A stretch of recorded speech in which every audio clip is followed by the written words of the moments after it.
আসসালামু আলাইকুম everyone, welcome back to রোজিনার কিচেন। আজকে এই কিচেনে অনেক মজাদার একটা রান্না হবে, সেটা হচ্ছে চিকেন কারি। ভাবলাম এই চিকেন কারি রেসিপিটা আপনাদের সাথে শেয়ার করি, যেটা ছোট বড় সবার অনেক পছন্দের, যেটা চাইনিজ আইটেমের জান আর ফ্রাইড রাইসের প্রাণ। সেটার বানানোর রেসিপিটা ঝটপট দেখে আসি।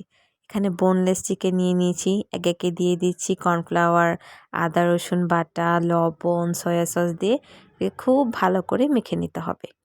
অনেক সুন্দর করে মাখার পরে আমি একটু কালারের জন্য মরিচের গুঁড়া দিয়ে দিচ্ছি। আর এগুলোকে সুন্দর করে আমি ভেজে নিব। দেখুন এক এক করে সুন্দর করে আমি এখানে ভেজে নিচ্ছি। অনেক বেশি ভাজার দরকার নেই, জাস্ট যাতে সিদ্ধ হয় এবং জুসি জুসি থাকে ওই পর্যায় পর্যন্ত ভেজে নিতে হবে। আর যে কর্নফ্লাওয়ারটা উপর দিয়ে দেওয়া হয়েছিল সেটার কারণে উপরের লেয়ারটা একটু মচমচে হবে, সুন্দর হবে। এখানে দেখুন কত সুন্দর করে ভেজে নিয়েছি।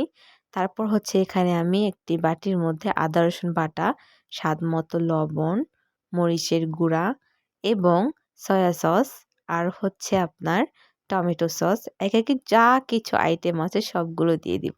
এখানে আমি একটু পানি অ্যাড করে নিচ্ছি যাতে একটা সুন্দর একটা স্মুথ পেস্ট তৈরি হয়। এই পেস্টটা কিন্তু অনেক ইম্পর্টেন্ট, পরিমাণ মতো দিতে হবে এমন কোনো কথা নেই, স্বাদ অনুযায়ী দিতে হবে।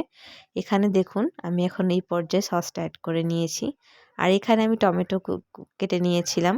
এখন টমেটোটা আমি ওই বোনলেস চিকেন যে ভাজাটা ছিল সেটার মধ্যে দিয়ে দিচ্ছি।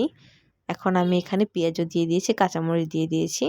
যে মিক্সটা আমি রেডি করে রেখেছিলাম সেই মিক্সটা এখন আমি উপর দিয়ে দিচ্ছি। অনেক সুন্দর করে স্প্রেড করে দিয়ে এটাকে নাড়াচাড়া দিয়ে নিতে হবে। এই পর্যায়ে আমি একটু চিনি দিয়ে দিচ্ছি। চিনিটা দিলে জাস্ট অসাধারণ লাগবে এই পর্যায়ে। আর এই গ্রেভিটা খেতে এতটাই মজা লাগে যা ছোট থেকে বড় সবারই অনেক পছন্দের। আমি সবসময় একটু সস অ্যাড করতে পছন্দ করি, আপনারা আপনাদের পছন্দ অনুযায়ী করতে পারেন। আর এই জিনিসটা এত মজা ছোট থেকে বড় গেস্টরা এসে যদিও খায়, সবাই আপনার কাছে বলবে আলহামদুলিল্লাহ অনেক বেশি মজা হয়েছে, মাশাআল্লাহ। Thank you for watching.